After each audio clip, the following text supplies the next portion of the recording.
Good afternoon, everybody. Welcome to Deutsches Haus. I'm Juliane Kempfield, the director here. We are in for a real treat today. This reading, which is part of this great festival, one of my favorite events that is created by a wonderful group of people and organizations, institutions working together. I've done this for many, many years, for decades actually, event management, running these kinds of things, and this is my favorite thing. This is a secret, don't tell anybody, but I love this festival, and I love my partners and everybody working on it, and the authors are always amazing, as you will see. What will this event look like? We'll have the authors read in German, and then we have two actors who will read in English. In between, Tess Lewis, our wonderful curator, whom I will introduce in a second, will introduce and MC, so to speak, so that everything runs smoothly.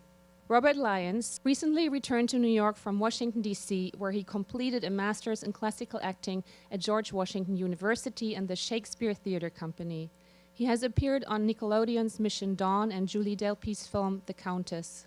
In Germany, he performed at the Berliner Ensemble and Brandenburger Theater. In 2 weeks, he will be heading to Baltimore to appear in By the Way, Meet Vera Stark at the Everman Theater. Our second actor, Christian Tisdale, starred as Beauty in Beauty and the Beast here on Broadway. She has occasionally starred in Triumph of Love and On a Clear Day You Can See Forever, and can currently be seen as any number of horrors in the current revival of Les Mis. And she wrote this text, I didn't. She's sung in many of the world's famous concert halls. Her TV credits include Law and Order and David Letterman, and in an infamous episode of 30 Rock, her dog shot Kristen Wiig in the face. I have no idea what this is about, but seems to have happened. She is producer and co-star of the popular web series Wallflowers, which is featured in the New York Times today. And now, the bio for Tess Lewis, our wonderful curator, and I want to tell you how grateful I am for working with you. It's been a real pleasure, and you rock. Yay. Tess Lewis translates from German and French and is an advisory editor of the Hudson Review. She has been awarded a PEN Translation Fund grant, an NEA Translation Fellowship, and a PEN UK Translation Award. Her translations include works by Peter Handke, Lukas Berfuß, Julia Rabinovich, and Philippe Jacotet. Her translations of two Austrian novels, Doran Rabinovici's Elsewhere and Alois Hodgkin's Ludwig's Room, will be published this spring, and her translations of two Swiss writers, Festival Neue Literatur author Melinda Nagy-Abongi, Fly Away Pigeon, and Jean-Luc Benozlio's I knew I was going to stumble here. This name is a real... Thank you very much. Jean-Luc Benozlio Privy Portrait will be out this fall. Tess also writes on European literature for numerous literary journals, including The New Criterion, World Literature Today, The American Scholar, and Book Forum. Please welcome Tess Lewis and all our wonderful authors. Thank you. This year's festival's theme is border crossings, and our 8 authors, including our 2 American authors, write in and beyond the cultural fault lines that run not only through Europe, but around the globe. Our American authors are not with us for this event, but they were, Monique Truong joined us yesterday, and Keith Gessen will be joining us tonight, and we're very grateful for their participation. The first writer who will read for you today is Aha Terlep. Austrian writer Aha Terlep was born in Eisenkappel into the Slovenian-speaking community in Carinthia, Austria's southernmost province. She was head of dramaturgy for 15 years at the Municipal Theatre of Klagenfurt, where she now lives as a freelance writer. She has published several volumes of poetry on Slovenian, but writes her fictional prose in German. Her first novel, Angel of Oblivion, won several awards, including the prestigious Ingeborg Bachmann Prize in 2011 and the Bruno Kreisky Prize for Political Book in 2011 as well.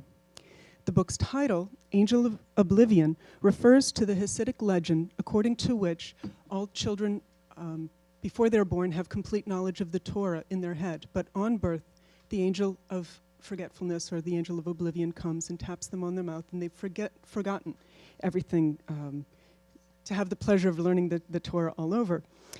Austria in general and Carinthia in particular have a very complicated relationship with memory and history. And so, in a sense, we get the pleasure of relearning Austrian history several times. And the Angel of Oblivion is, in a sense, set, in the author's words, in the no man's land between the official version of history in Austria and the actual history. This beautifully poetic novel is based on the experience of Aha Terlep's family and community, many of whom fought as partisans in the Second World War and suffered resentment and suspicion from the German-speaking community in the decades after. It's also the heartbreaking story of a young girl learning to navigate the treacherous terrain between two hostile communities and two extremely burdened languages. Slovenian, a language of heroic resistance and continued humiliation suffered, and German, a way out of her stifling rural upbringing, but also the language of the camps, which her grandmother barely survived, and many in her family and community did not. So now. Hello, everybody. Okay, hello, everybody. Zu meiner Verwunderung verläuft die Staatsgrenze nahe am Holzschlag. Vom Waldkamm aus kann ich die jugoslawische Seite des Waldhangs überblicken, die zu meinem Erstaunen der österreichischen gleicht und sich als eine Fortführung der vertrauten Landschaft offenbart. Vater stützt sich beim Überspringen der Grenze auf einen Zaunpfahl. Mich lässt er unter dem Stacheldraht durchkriechen und zieht den untersten Draht hoch, damit ich nicht an den gezwirbelten Stacheln hängen bleibe. Plötzlich hat er es wieder eilig. Er hastet mit großen Schritten einen lichten Wald hinunter. Ich kann ihm kaum folgen. Waldfarne schlagen in mein Gesicht. Unter dem Wald wartet er auf mich. Er sitzt im Gras und blickt auf ein tiefer gelegenes Tal, das ganz in der Senke verschwunden scheint. Dort, hinter der Raducha, Vater zeigt auf einen Bergrücken, dort habe ich im Krieg die Schule besucht, nicht lange. 14 Tage werden es gewesen sein. Habe man die Kommandozentrale auflassen müssen, weil das Tal von den Deutschen angegriffen wurde. Die Deutschen haben über das Feld geschossen, das die Erde nur so gespritzt hat, sagt Vater. Er und die Kuriere haben Schreibmaschinen im Boden vergraben. Sie hoben ein Loch aus, warfen ein bisschen Stroh hinein und haben die Schreibmaschinen darauf geschichtet. Dann streuten sie wieder Stroh darüber und dann Erde und Gras und Schnee, bis nichts mehr zu sehen war. Am Nachmittag hätten sie sich auf den Weg gemacht und seien die ganze Nacht durchmarschiert. Am nächsten Tag haben die Deutschen uns weitergejagt, sagt Vater. Der Schnee ging mir bis zu den Hüften. Ein Kommandant hat gemeint, dass ich nicht durchkommen werde. Er spuckt kräftig aus, als ob er sich nach der Erzählung erleichtern müsste. Beim Kummer werden wir von 2 Frauen begrüßt, die seinen Namen kennen. Zdravko rufen sie, Zdravko, das ist schön, dass du wieder einmal kommst. Sie servieren Vater ein Bier und mir ein Brot mit Leberpastete bestrichen. Auf dem Rückweg blickt mich Vater abwesend lächelnd an. Ich stelle mir vor, wie schön es wäre, wenn Vater mich ins Vertrauen zöge und mir die Geschichte, die er erzählt hat, noch einmal schilderte und dann fragte, was ich erlebt habe und ich ihm dann anvertrauen könnte, dass ich auf dem Schulweg erpresst werde und dass ich davon träume, dass er die Mitschülerinnen stellte und von ihnen verlangte, sie sollten auf der Stelle aufhören, mich zu bedrohen.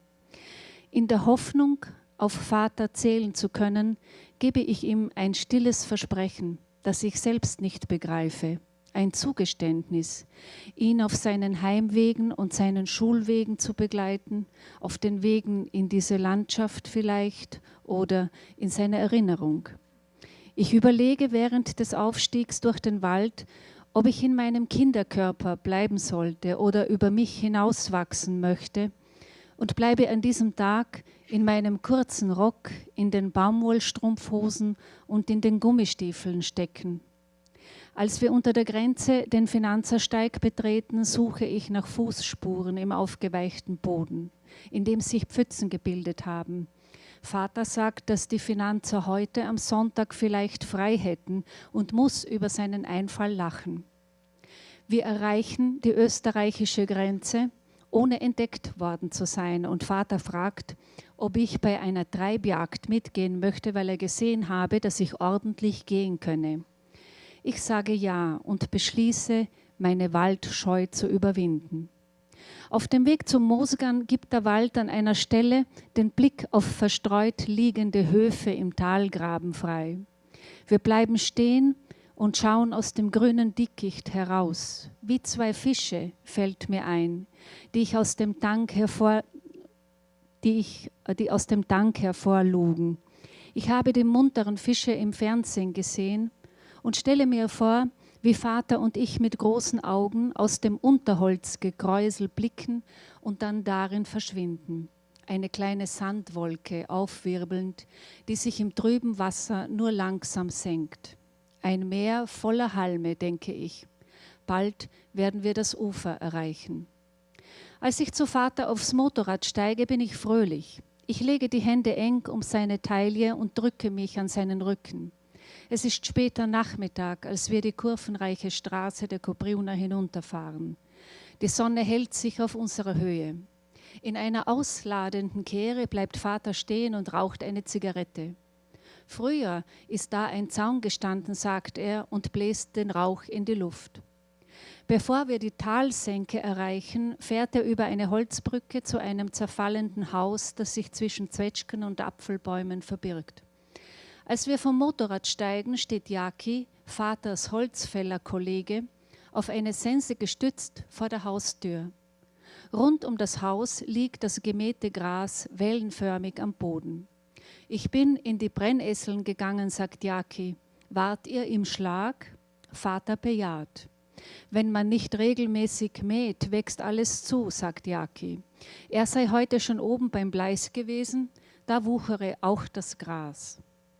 Vater blickt zu einem einsamen Anwesen hinauf, das noch in der Sonne liegt. Schade, dass niemand den Hof bewirtschaftet, sagt er. Wer hätte gedacht, dass es so kommen würde? Wie viele Brüder sind eigentlich im Lager gestorben, fragt Jaki. Die älteren 3, der Jakob, der Jochi, der Lippi, sagt Vater. Die Asche von Lippi ist aus Natzweiler gekommen, die anderen sind in Dachau gestorben. Ich höre den klingenden Namen Dachau, den ich schon kenne. Natzweiler aber ist neu und sogleich vergessen.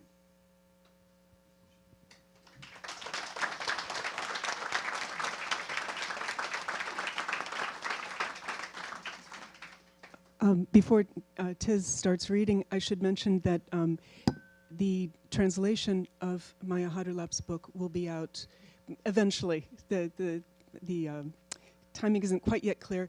This particular passage was translated by Katie Derbyshire.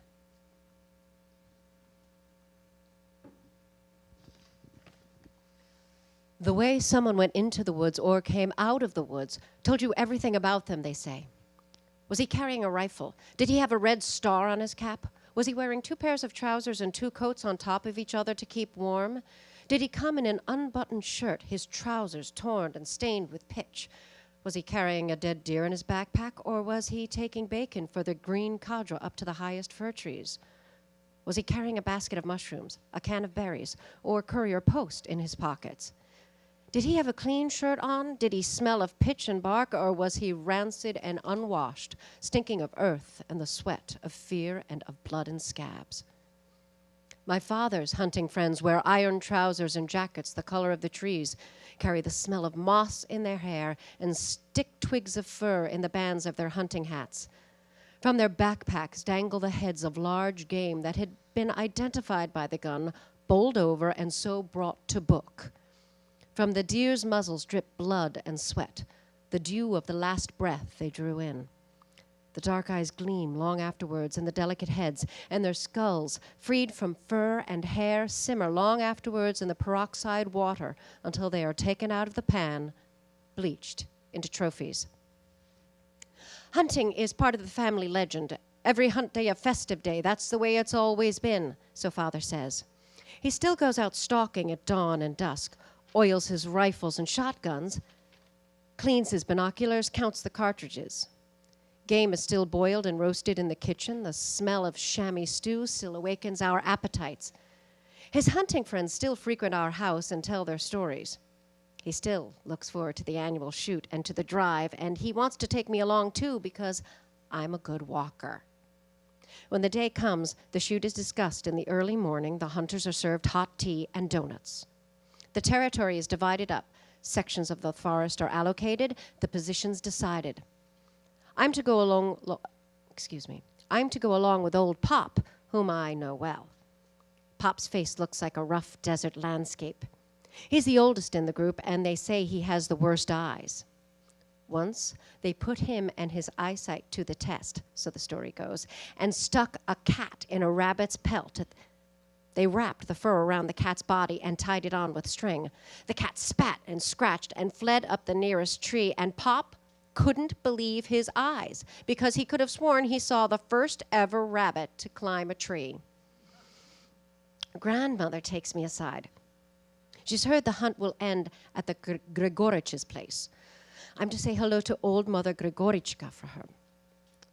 She carried me out of the camp when the camp was evacuated and I was too weak to walk, Grandmother says. Mother Gregorichka carried me for 3 days, propped me up and wheeled me in a wheelbarrow until the SS made a break for it. Mother Gregorichka went mad in Auschwitz even before she was transferred to Ravensbrück, and from then on she cursed that the devil who put her in the camp should lead her out again. In her younger days, she'd been a strong lass who could take on any man, Grandmother tells me. I nod and say I'll pass on her best wishes. Pop holds my hand while we walk our section of the woods, beating sticks against trees and bushes. The hunters have laid their shotguns over their shoulders and headed out before us. The dogs drive rabbits and foxes in their direction. All we hear are isolated shots, and we only see a few animals rushing past. The bag line of animals laid out in front of the Gregorich's farm is as short as the wake for the dead catch, and the schnapps is soon drunk up. We're invited into the farmhouse parlor. They've made a stew to celebrate the bag, as they say. Old Mother Gregorichka is sitting on the bench by the table. I go up to her to pass on Grandmother's best wishes and give her my hand. Hers is cold and moist. She smells of urine. Mother Gregorichka doesn't understand who's sending best wishes. She looks at me through empty eyes. Sverzhina tries to explain. The old strong woman nods and sways her powerful body to and fro as we eat.